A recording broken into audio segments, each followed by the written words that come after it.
The church that Jesus built.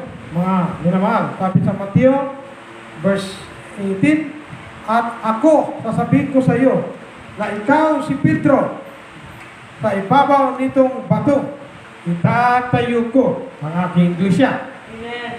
Manood ka sa YouTube, maraming umangkin kung anong church ang itinayo ni Kristo.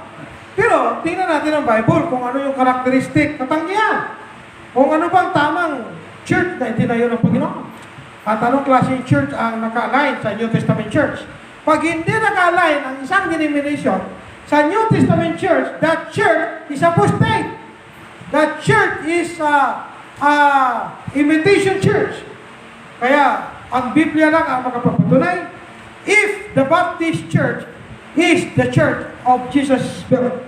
Kaya, ang Bible lang po ang makapagpatunay, kaya itinuturo sa Bible, ang sinabi ni Jesus, pag sinabi mong naka-red letter, si Kristo nagsabi niyan.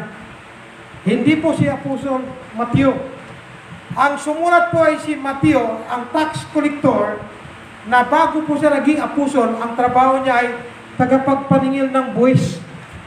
Ibig sabihin po, kasali sa biyayar. Amen ba? So, pero iniwanan niya ang pagka-tax collector. Nung inanyayahan siya ni Lord Jesus, follow me. At si Matthew ay sumunod sa Panginoon. At sinabi ni Jesus, kasama ang mga apostol, sabi niya, sasabihin ko sa iyo, ikaw si Pedro. Ang ginamit niya is that. And then, and upon this, ang ginamit niya is this. Iba ang that, at saka this. Pareha silang demonstrative pronoun, but when we talk about that, is referred to far object. If we are going to speak about this, is a near object. Kaya sabi niya, that thou art Peter.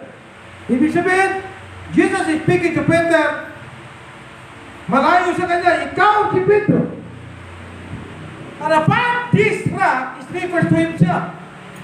Jesus refers to himself. And upon this rock, the big rock is Jesus. And the Petra, the small rock is Peter. Okay, tignan natin. I will build my church. Ang nagtayo ng church is not a human being. Ang nagtayo ng church ay si Jesus Christ. Amen? Hindi po ang tao.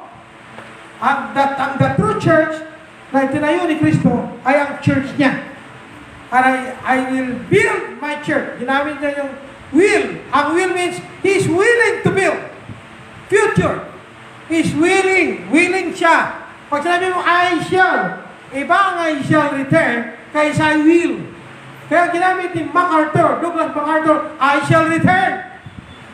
Ibig sabihin, Douglas MacArthur, whether he like it or not, he shall return. Because the word shall is a law that is legal.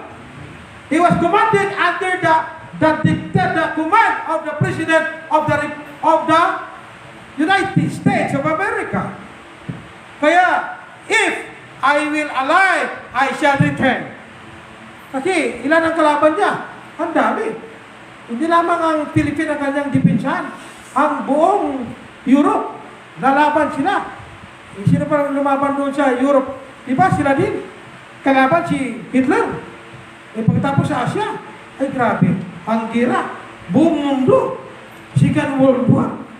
Under tayo attack ng Japanese. Kaya sabi niya, I shall return. Ang sinabi ni Jesus, I will build. Yung salitang will means willing. Willing ka. Pag sinabi mo, I will help you. Whether you like it or not, tutulungan kita.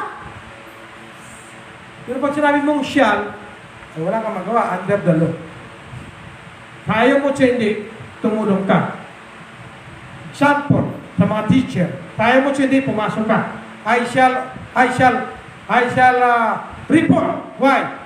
You are under construct. Tama? As long as you are in the deep end, pag sinabi, pumasok kayo, araw na Sabado. Kaya mga principal, pag linggo, pumapasok pa yan. Kaya, sabi ni Jesus, I will build my church. My church Hindi po